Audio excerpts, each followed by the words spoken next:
So we'll just get started with the retina and systemic inherited diseases. There's another version of this, like on the Moran core, that I gave in person a couple of years ago. But I wasn't that happy with it. I kind of felt like it was like the Cirque Traverse at Snowbird.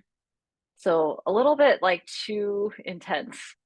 So I tried to turn this from a black diamond into a blue square, more like the loop and loop in Mineral Basin, where you can just like look down at the black diamonds, but you don't have to go down anything really scary. So hopefully that'll help because I think you just can't learn it all at once.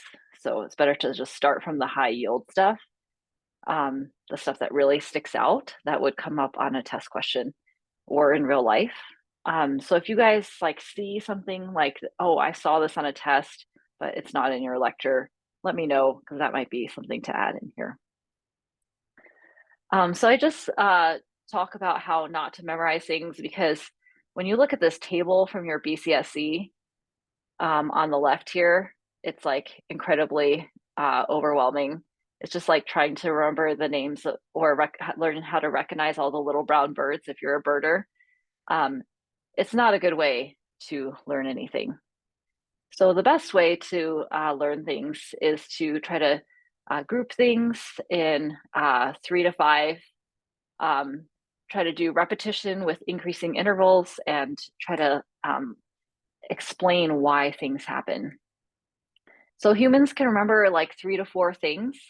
That's why, a phone number has things grouped into like 3 and 4 digits. Unfortunately, primary children slash IHC did not recognize this human limitation, and they made their FIN numbers have however many digits that is all at once, not broken up. So every time I have to read the FIN number out loud for a timeout, I get kind of stressed.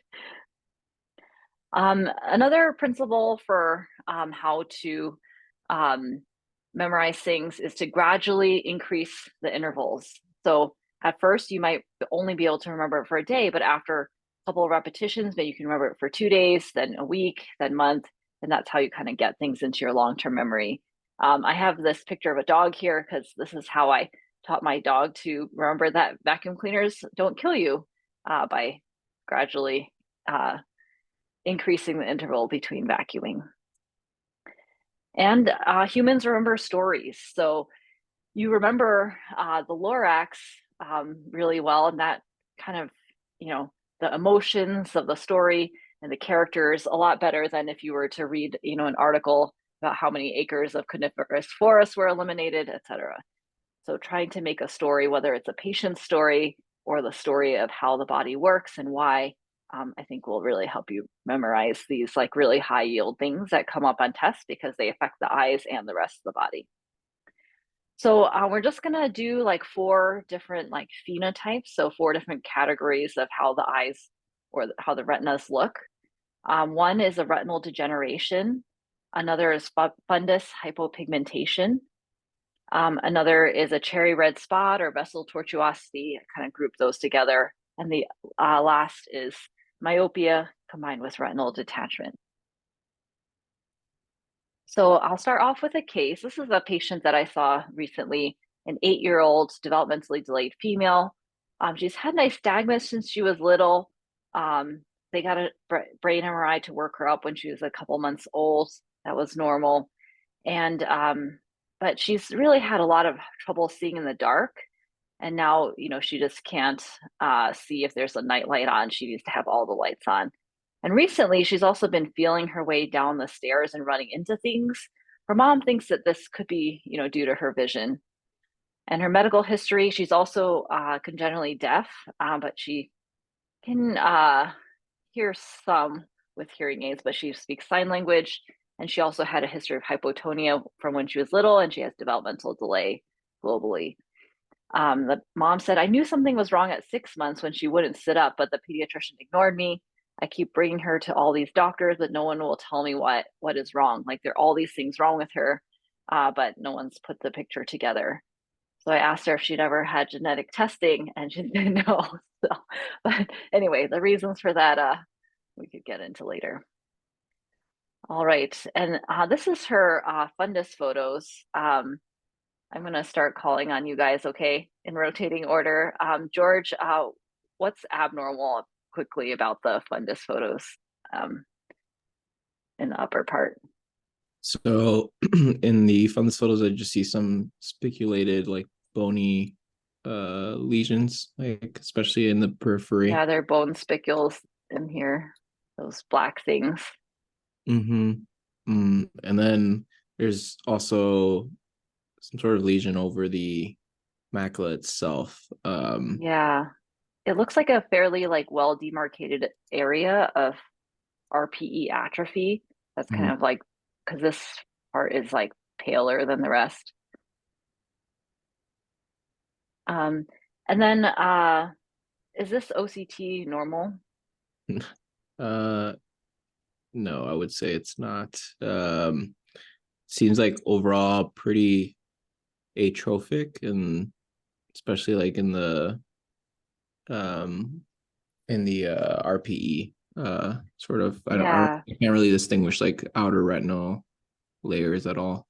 Yeah, normally we have like the RPE and Brooks memory kind of right next to each other. And I think here there's still a little RPE left, but here it's full, the RPE is gone, but Brooks membrane is still there. And we definitely don't see that, we normally see that ISOS junction, a third line, above the um, RPE Brooks. And then the other clue that things are atrophic, like you said, like thinned, and is that there's a lot of hypertransmission. So we're just seeing the choroid brighter than normal, especially in the middle where there's this atrophic lesion. And the optic nerves are elevated. I frequently see this in people with inherited retina conditions. I don't know if it's like a known thing. Maybe a pediatric neuro-ophthalmologist could tell me sometime. And then this is her flicker. So basically, it's a measure of cone function because you're stimulating the retina with bright flashes that are happening so quickly that the cones have time to recover, but the rods don't have time to recover. And the amplitude is just really small. So overall, it looks like in her center macula, things are not good. And that's where most of the cones are. And then this flicker is also indicating there's a problem with the cones. But these bone spicules out in the periphery where most of the rods are, and the fact that she can't see at night indicate that she has a rod problem. So, because rods help you with vision in the dark. So, what to do next? George, what do you think we should do? Um, Genetic testing Yeah, for genetic testing. RP or RP related sort of syndromes. Yeah, exactly. So, so as you mentioned, RP or RP related syndromes, because some of them can affect things like not only causing a retinitis pigmentosa like appearance in the eyes, but they can affect hearing and development, like she has. So that's our next um, phenotype.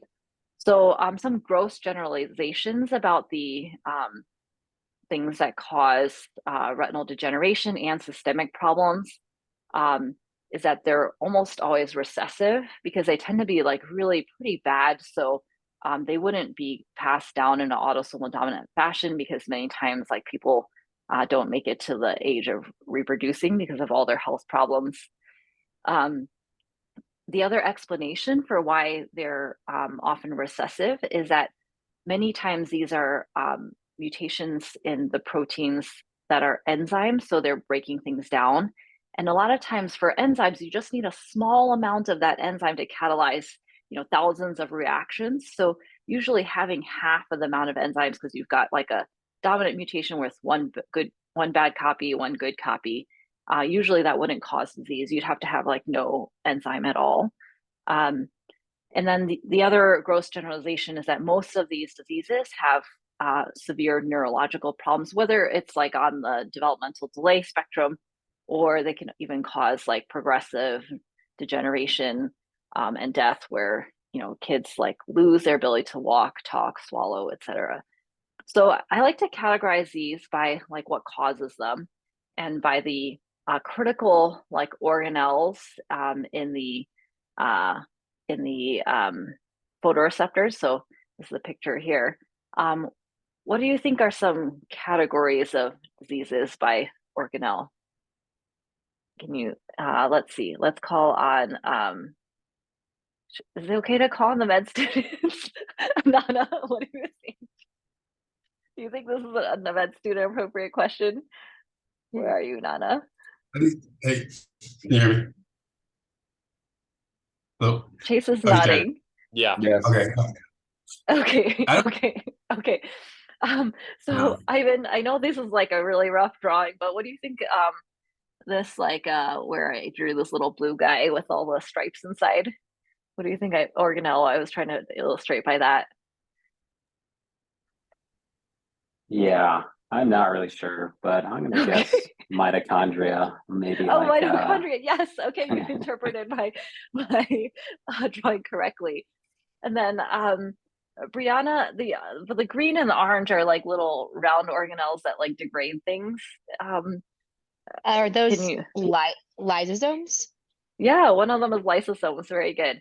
And then the other critical organelle is like the cilia, which is the is this the outer segment? The outer Yes, segment that's it. of the photoreceptors actually are a modified cilium.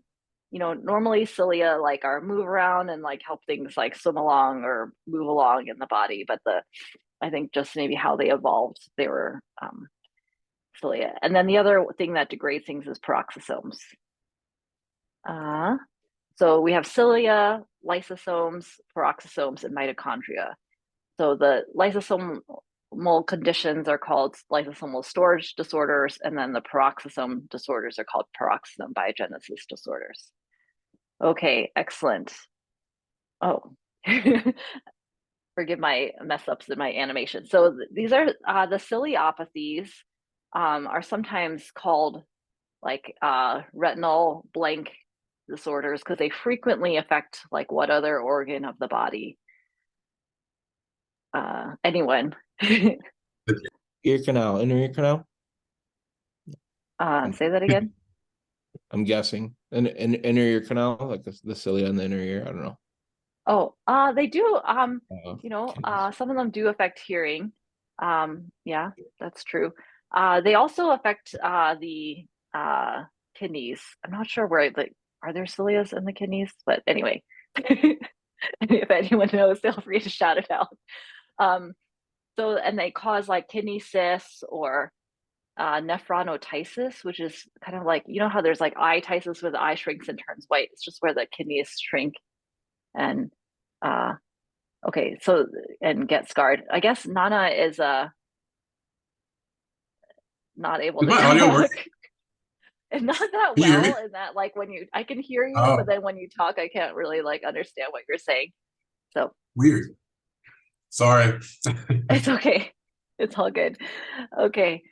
So can you guys name some ciliopathies that cause like a retinitis pigmentosa kind of phenotype? I accidentally left a clue here of a brain picture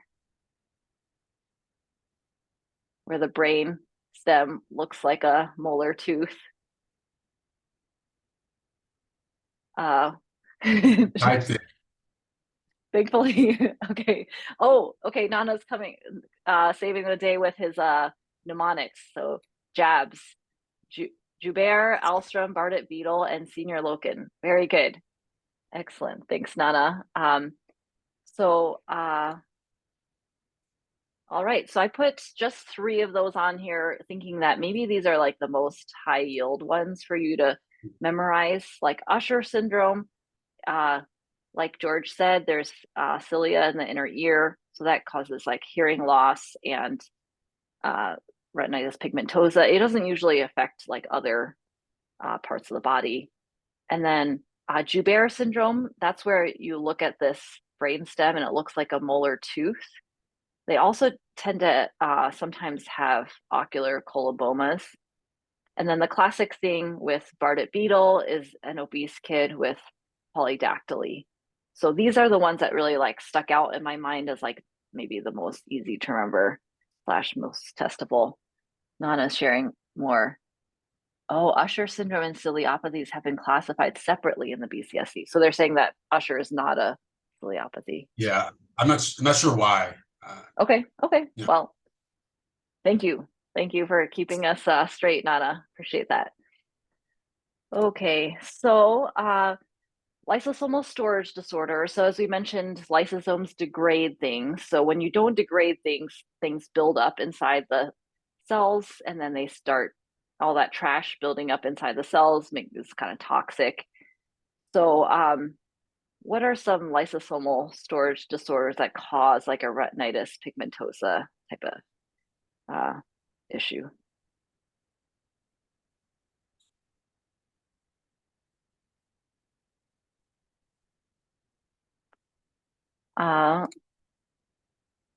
Okay, Nana says Fabry question mark. So Fabry is a lysosomal storage disorder that does affect the retina. But interestingly, some of the lysosomal storage disorders cause like a retinitis pigmentosa type of phenotype, and then others cause like a cherry red spot and vascular tortuosity. I'm sure some researcher could explain to you why, or someone with a deeper biochemical understanding could explain to you why. But so the ones that cause a retinitis pigmentosa-like phenotype are the neuronal ceroid lipofuscinoses. It's also called Batten disease, and also the mucopolysaccharidoses. So Hunter, Hurler, Shea, and Sanfilippo. So all these cause like retinitis pigmentosa. So I think hopefully, Brianna, do you know what the inheritance of Hunter disease is? Hunter syndrome? I definitely used to, but I can't recall now. It's okay. Ivan? X-linked. Okay. Yeah, so X-linked because they have this like mnemonic where like it's like the hunter drawing the bow or something. So what do you think the rest of these are, Brianna? What inheritance do you think they are? If we're going for a pattern, are they all X-linked? They're mostly autosomal recessive. So Hunter is the Okay. one that like stands out. They tend to like pick the ones that like stand out to be on tests. So like whatever's different, um, they tend to like test that more. And the way it might come up on a test might be kind of tricky. Like they might say, "Oh, this got like passed down through the patient's like it's only passed on through the woman in the family, and only men get it." So that might be like a way that it might show up on the test. So the rest are autosomal recessive because they tend to be like severe enough, especially like Shea and Hurler and neuronal ceroid lipofuscinosis, that like people might die before they can reproduce, or at least be severely disabled by that time in their life. So and the obviously the things that are building up are I have a typo here, but the mucopolysaccharidoses, glycosaminoglycans are building up those large carbohydrate sugars, and then the steroid something or another. I don't know. Like lipofuscin, I guess, is like a buildup of lipid crash. So that is what's building up in Batten disease. So what are some, I think we talked about like the neurodegeneration and death that can occur with these diseases. What are some other like ocular things that can come up with the mucopolysaccharidoses? Anybody?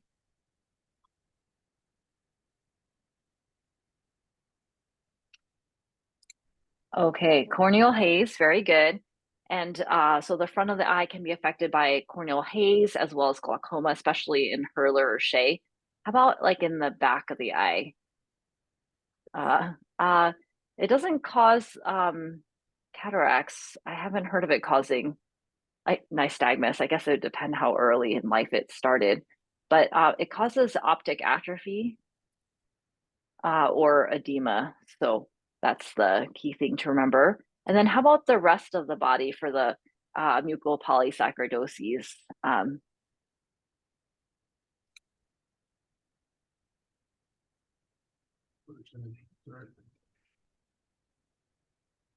Don't try to talk, Nana.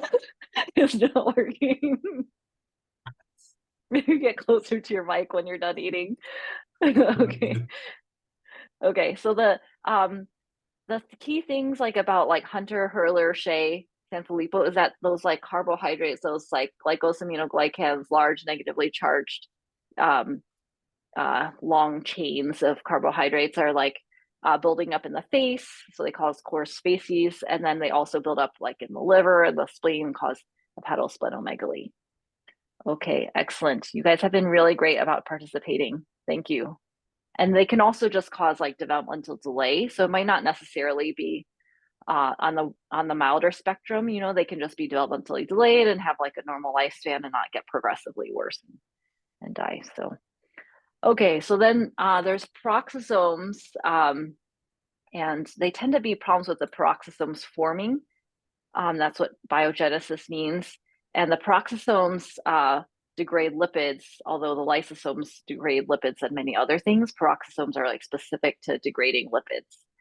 Anyone name any peroxisome biogenesis disorders?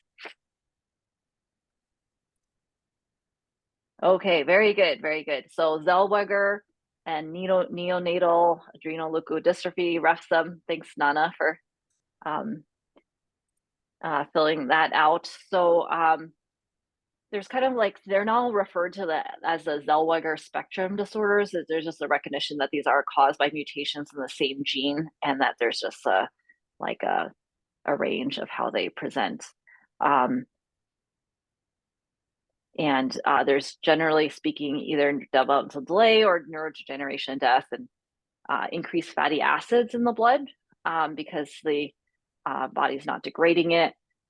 And there's also like adult Refsum disease, which is not as severe. And what's the one characteristic finding of that? It's ichthyosis. So like a scaly, dry skin. So, Chase, do you have a guess for like what's the inheritance of the Zellweger spectrum disorders? I feel like, I don't know. Well, I mean, if they're all grouped together, I feel like the adrenoleukodystrophy was X-linked. They're actually autosomal recessive. Oh, okay. So, yeah, because yeah. Anyway, that's the best. Whenever you're not sure, go with autosomal recessive for these like things that are really bad. But yeah. All right. So next we're going on. Thank you for being willing to put a guess out there, Chase. Really appreciate everyone willing to participate. So the mitochondrial disorders are next. So what do mitochondria do? They provide energy, or ATP. So along with that, there are some systemic findings. Anyone have any guess, like if you don't have enough ATP, what might happen? Or for your eye, kind of what might happen. So ATP provides energy. Without it, like your muscles really don't work too well. So you might have weakness. They also have hearing loss. I think maybe the ears take a lot of energy, just like the retina does. And then classic on pathology is like ragged red fibers. And then with the eyes, like the key muscles are the ones that lift the eyelids and the ones that move the eyes around. So they get chronic progressive external ophthalmoplegia, which is where like you get progressive ptosis, like the eyelids are drooping, and then they can't like move their eyes to the side. So those are the characteristic things. Anyone other than Nana know any names for these?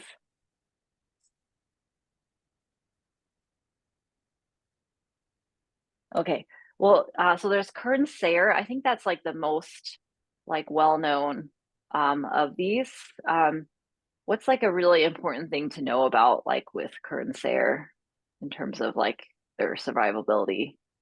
They're like Anyone? a cardiac abnormality, like they don't get like Yeah. a block. Yes, they get heart block. Very good. And then the other two are like kind of easy to remember because like they have like their name basically describes what's happening. So there's mitochondrial encephalopathy. so the brain's like not working too well. And then lactic acidosis, because the muscles are not getting ATP, so they're requiring lactic acid to work, and then stroke, and then maternally inherited diabetes and deafness.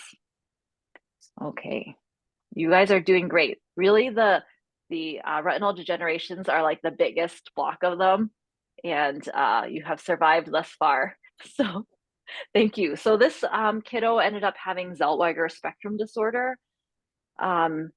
It kind of was difficult to tell the parents that, you know, she probably will be like severely disabled, and depending on where she falls in that spectrum, she may progressively like lose her her functioning and potentially even like die in her teens or 20s. So Emily Spoth, our genetic counselor, felt that like with her presenting late, you know, not being diagnosed until late, that, you know, that was like a good prognostic factor, but also like, you know, she had not had genetic testing due to like family not following up, and maybe she could have been diagnosed like a few years earlier at least. Okay, does she have the characteristic face? Yeah, I'm not sure what the characteristic face is for Zellweger spectrum disorders, but it definitely wasn't typical hypertelorism. Oh yeah, she had hypertelorism. You know so much, Nana. You're really impressing me. Okay, med students, once you get to this point in residency, you'll know as much as Nana. Then you'll be good I'm on looking tests. forward to that. Okay. All right. So in a large forehead. Yeah, I'd say that. Okay, so we did retinal degenerations, the other phenotypes: fundus hypopigmentation, cherry red spot and vessel tortuosity, and myopia and retinal detachment. Excellent. We're making good progress. So this is a 5-month-old who got just brought to the ophthalmology clinic because he wasn't tracking. I don't know why, but we weren't able to export the photos that day. So you can see me and Glenn hovering over in the reflection of the screen, taking a picture here. Chase, do you know what this finding is called? Where this part is like kind of white around the fovea, and then the middle is darker.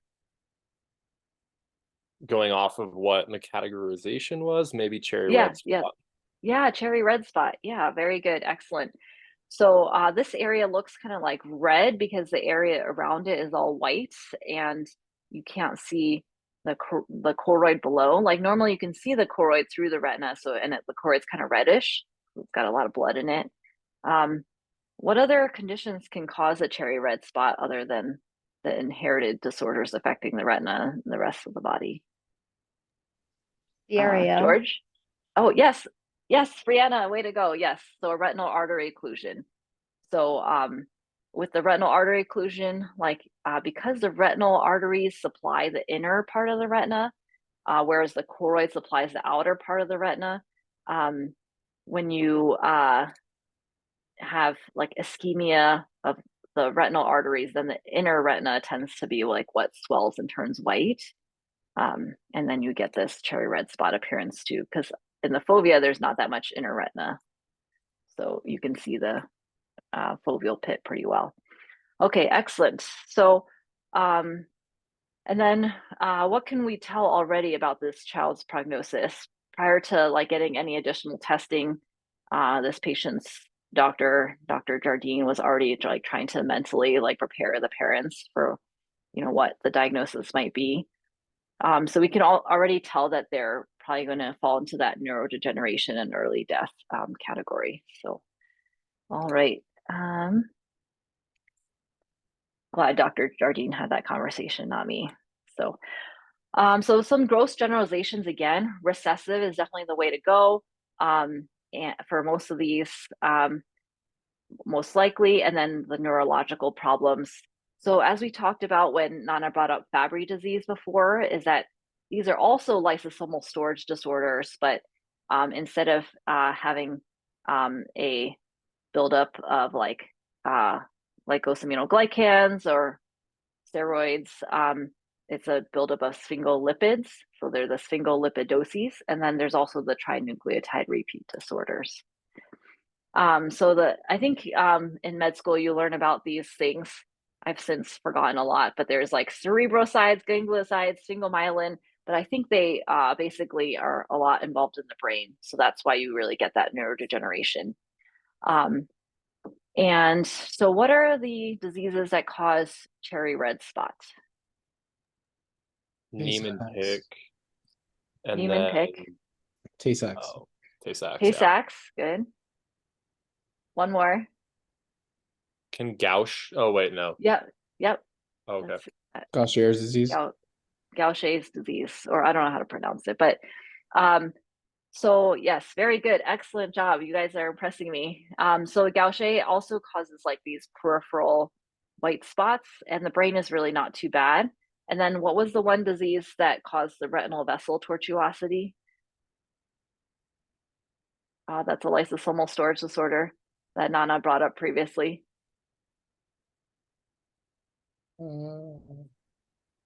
It's Fabry disease.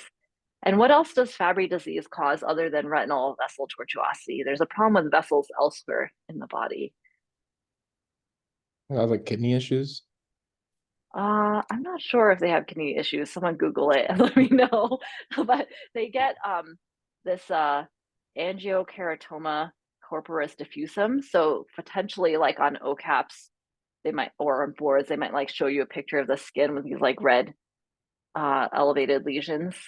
And also corneal verticillata is a classic finding. What other like inherited disorders cause like elevated skin things and eye things? Like what general category? Angiophacomatosis or Yeah, the phacomatoses. So the phacomatoses are another thing that like you should spend a lot of time memorizing. They often affect the skin as well as the eyes and show up on tests like quite frequently, because it's the kind of thing where, oh, like if I see a ERM in like a 12-year-old, like this could be I'm kind of blanking. What is it called?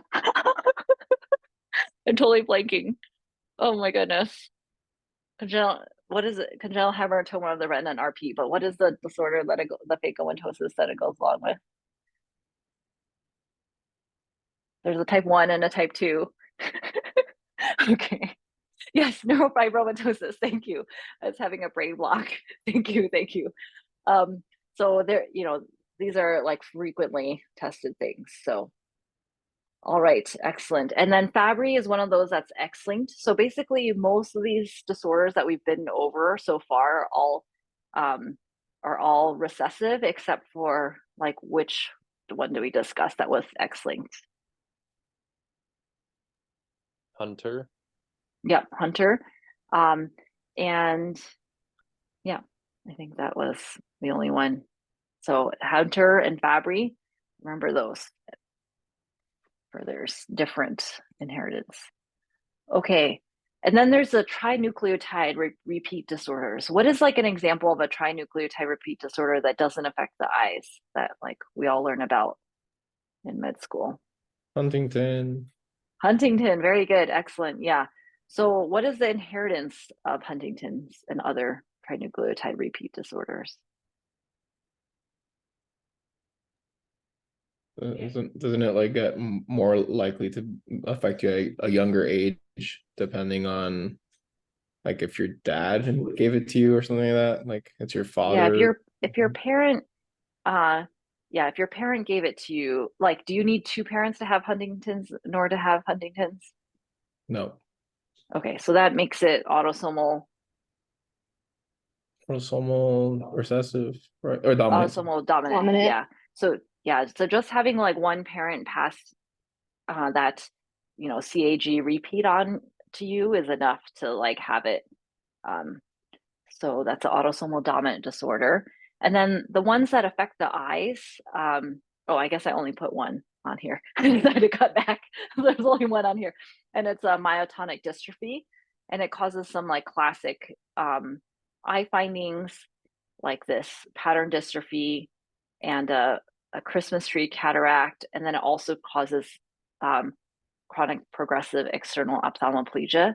Do you guys remember where chronic progressive external ophthalmoplegia came up previously in this lecture?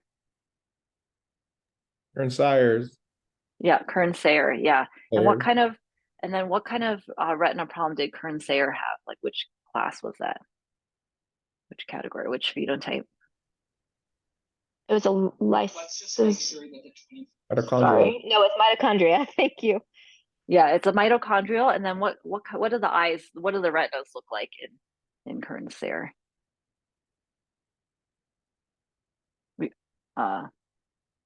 So they look like retinitis pigmentosa, because like basically everything that we went over prior to now was like a retinitis pigmentosa, retinal degeneration type of thing, rod cone problem. So Kern-Sayer had that, plus the chronic progressive external ophthalmoplegia. The other thing that myotonic dystrophy shares with that is heart block. And when these people try to like, with myotonic dystrophy, try to grab onto something, they have trouble like letting go. So that's a really like characteristic thing for this disorder. Okay, you guys are doing really great.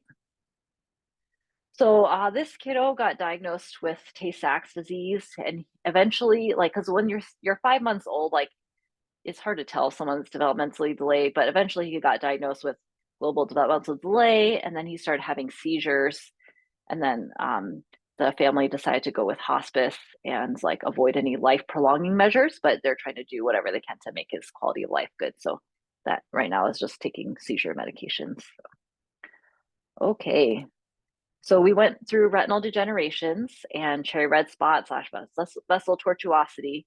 And next we just have fundus hypopigmentation and myopia plus RD. So this is a 10-year-old male with a history of nystagmus. His best corrected vision is 2100. I would love to have like a better case of this disease. So if any of you guys like come across one where the fundus photos were taken in like 2005 in black and white, I would really appreciate that. So please let me know. And I guess George, what's abnormal on this fundus autofluorescence here? I would say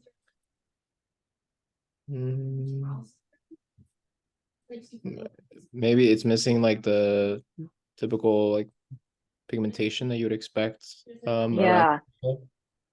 Yeah, normally in the fovea, there's like this black spot because of the macular pigment blocking the lipofuscin and the RPE from, it's like absorbs it, so it doesn't get, captured by the camera. So this person is like missing the normal hypoautofluorescence of the fovea.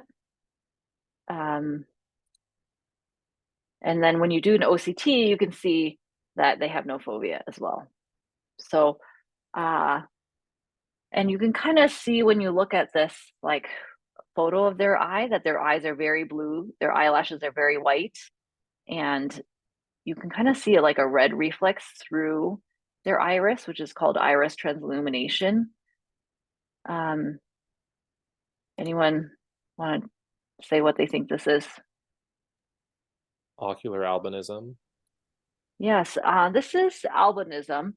There is like ocular, which like only affects the eye, not the skin and hair, and then oculocutaneous albinism. I'm thinking that based on this hair color and skin color, that this might be like a oculocutaneous albinism. Okay, now to inheritance. So ocular and oculocutaneous albinism have like different inheritance. So this is another case. Well, I guess what the two inheritances are. What are the two options? What the two things have come up mostly so far? Autosomal recessive and X-linked. Yeah, autosomal recessive and X-linked. I need to look at the next page to see which one is which. Okay, let's go to the next page. Okay. Well, let's go back. We'll go back to that. Okay. what are other causes of like fundus hypopigmentation? There's Alagille and then Waardenburg. So those are just things to like keep in mind. Every ophthalmology resident gets very familiar with Alagille syndrome, or because they get like a million inpatient consults because like some kid is having what kind of problem, and then they want you to look for what kind of problem in the eyes. Like posterior, is it posterior embryotoxin or something like that? Yeah, posterior embryotoxin. So what is posterior embryotoxin? Like a thickened decimate, I think. Maybe one of you could not could explain it better, but there's like this white line near the limbus, and I think it's yeah, some issue with the corneal endothelium. But I think isn't some layer like growing more anteriorly on the cornea than normal? I don't know.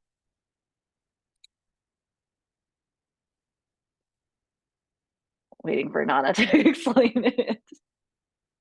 But okay. And then, okay, does represent an a posterior protrusion of decimates. Okay, all right. So Nana and George are on the same page there.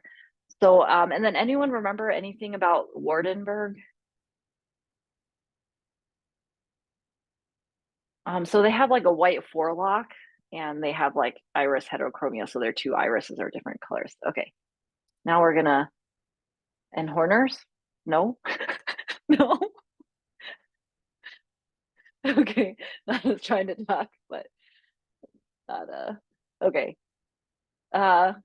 They both have heterochromia. Oh, Alagille and Waardenburg? Okay.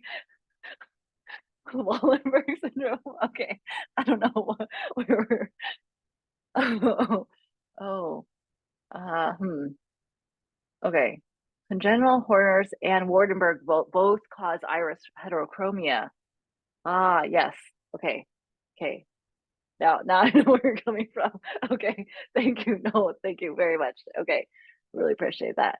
Okay. And then, since I don't remember which disease is inherited which way, we'll click on the fill in the blanks here. So the ocular albinism is X-linked, and then the oculocutaneous is autosomal recessive.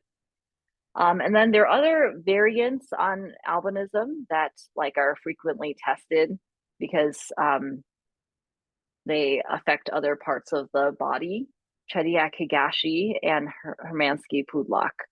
So those are definitely worth memorizing. So what are the key eye findings of albinism in general? We talked about iris heterochromia, foveal hypoplasia. Our patient had nystagmus. A lot of times these, because you know their foveas are not well developed, you know they don't fixate that well, so they have nystagmus. Anything else? Okay. Oh, and oh, the visual evoked potential is asymmetric because they have like abnormal wiring of their optic nerves. So a decreased visual acuity. Usually the visual acuity is not normal. And then systemic findings of albinism. What are the key two things that like occur systemically that are both prominent in Chediak Higashi and Hermansky-Pudlak? So like if you saw someone with albinism and you want to think about like, oh, do we need to worry about these other conditions? Should we get genetic testing for them?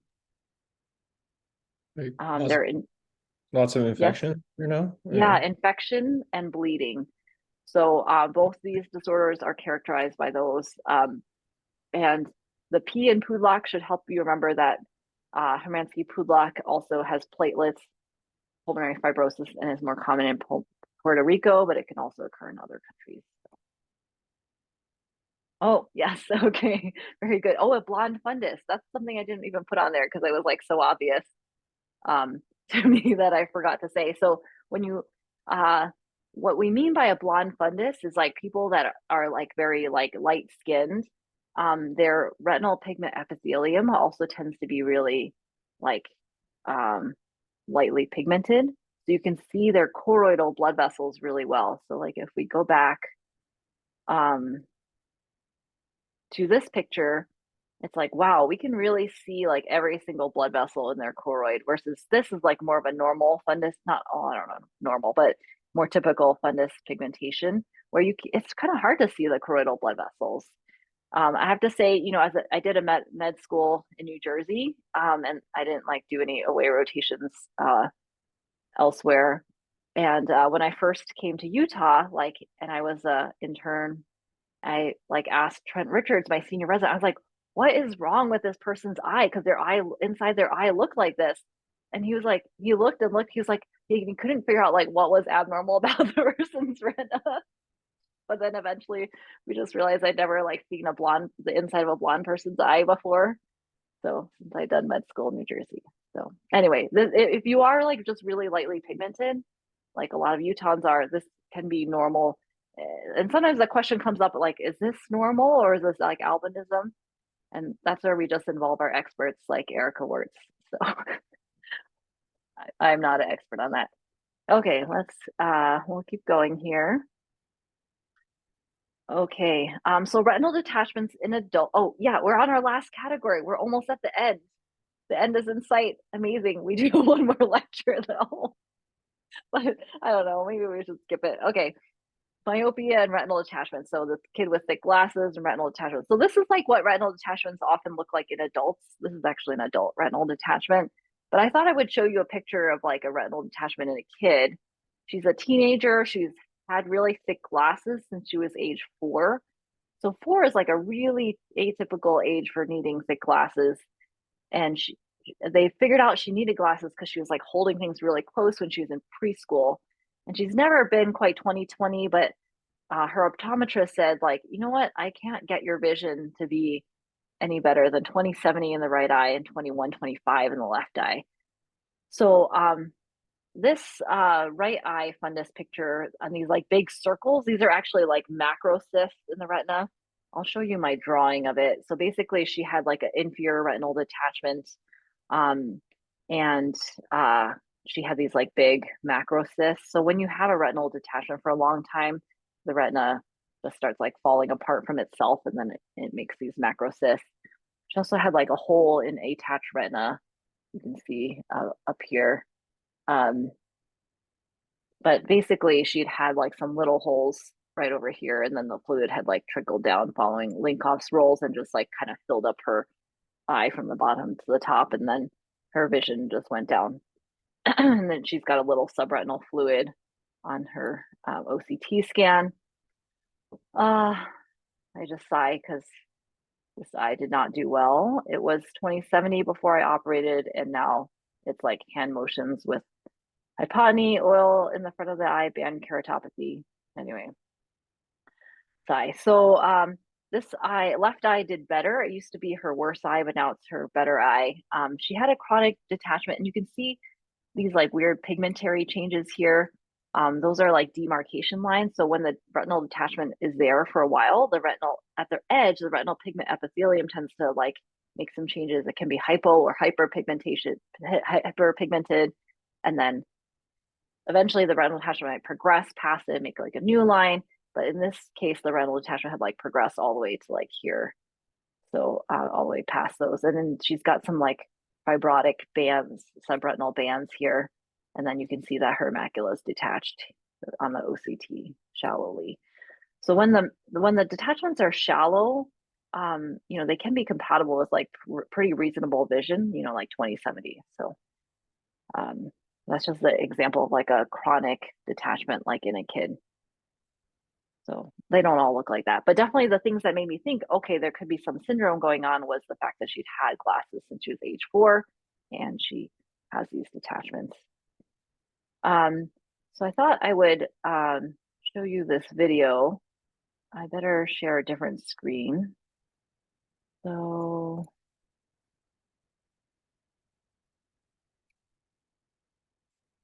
can you see my YouTube? Yes.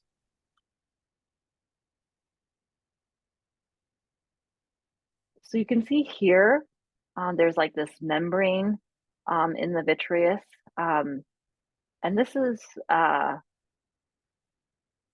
one thing that you can see in Stickler syndrome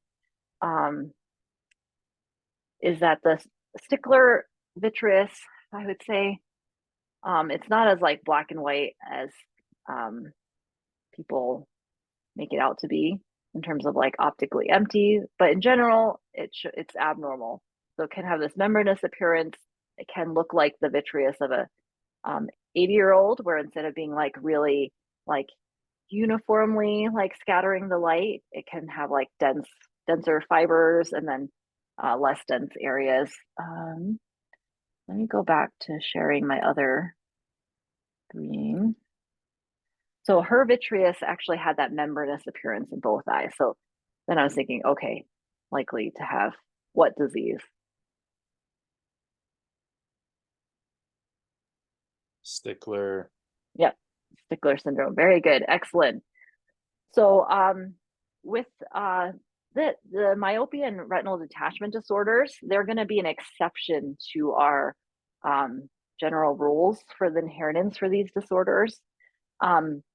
Generally speaking, these conditions that cause myopia and retinal detachment are problems with extracellular matrix proteins, structural proteins, for which having half the amount is not enough. It's not like an enzyme, like a lysosomal enzyme that causes, you know, a lysosomal storage disorder where having half of an enzyme is enough to do the job. You know, if you don't have enough bricks to build your house, you're going to have, if you have half the amount of bricks, it's not going to work. So what are, other than Stickler syndrome, what are some other diseases that cause myopia and retinal detachment? Okay, Wagner syndrome, good. Okay, so I skipped Wagner and no block just in the name of like, let's get the most highly tested ones on here, but those are other diseases that cause like these same phenotypes. And what are the genes that cause Stickler syndrome?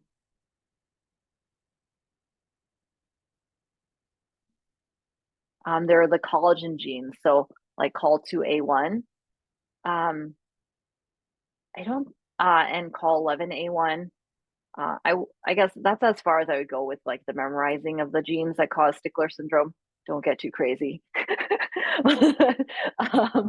And then, so I also put Marfan syndrome and Weill-Marchesani on here because these can cause myopia and retinal detachment as well. So, but I would say that probably in Marfan syndrome, like the retinal detachment is not as prevalent as Stickler or as Young. So, but if you see, yeah, okay.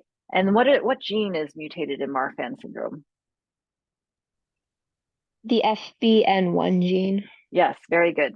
So FBN1, and that encodes fibrillin. Fibrillin, oh, so the collagens are what make up the vitreous of the eye, and then the fibrillin make up what part of the eye? That's kind of like a ligament that holds the lens in place. That when it's Zonules. broken, the zonules, yes. So the fibrillin makes up the zonules. So that's why when you have Marfan's, you might get ectopia lentis. So we have ectopia lentis. We talked about Stickler. Oh, and the other systemic findings for Stickler are Pierre Robin, meaning like, well, I think this is something that the residents also get very familiar with, even though they've tried to shunt all the NICU consults to the peds attendings. I think you still see them. So what are the key, what is Pierre Robin? So Pierre Robin is like when the like face is not developing properly. I forget what like the inciting, it's like a constellation of things that all come together when like things are not developing well in the lower face together. So you get like a small jaw, and then the tongue sticks out. So that's like glossoptosis, maxillary hypoplasia. No, that's the cheeks. But then the mid face is kind of flat because the cheeks don't develop that well either. And then you get like cleft lip and cleft palate. So many times, like when there's babies in the NICU that have like all those problems with their lower face, they might have like problems breathing, problems feeding because of that small jaw. That then they might consult ophthalmology and ask us to retina scope them to see if they have like the congenital myopia. But I wonder if these days they should just like genetically test them. I don't know. It would be more high yield than retina scoping them because you can have Stickler syndrome without early onset high myopia. So, and then I think you guys know about Marfan syndrome and Weill-Marchesani syndrome, so I'm not going to go into detail about the systemic findings there. Okay, we got to the end. You did amazing.